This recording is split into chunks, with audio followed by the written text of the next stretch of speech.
আমার খুবই বিশ্বস্ত একজন বন্ধু আছে, একমাত্র আলো হয়ে দাঁড়ায় আমার পাশে। সে কখনো অন্যদের মতো বড় বড় কথা বলে না, চুপচাপ থাকে নিজের অস্তিত্ব দিয়ে। ভালোবাসা বুঝায়, হাজারটা ভুল হলেও সে ছেড়ে যায় না, অভিমান হলেও দূরে সরে যায় না। তার ভালোবাসা আবেগের উপর নয়, দায়িত্বের উপর দাঁড়ানো।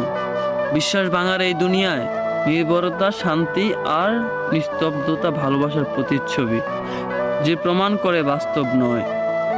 কারণ সে জানে সে সত্যি ভালোবাসার প্রমাণ দরকার হয় না। যে আমার কখনো বিশ্বাস ভাঙে না, আমি হাসলে সেও হাসে। হ্যাঁ, সেই থাকে আমার সব সময় পাশে। হ্যাঁ, আমি আমার ছায়ার কথাই বলছি, যার সাথে আমি এত বছর চলছি। আমার বিশ্বস্ত বন্ধু একমাত্র সে, জন্ম থেকে মৃত্যু পর্যন্ত আমার সাথে থাকে যে।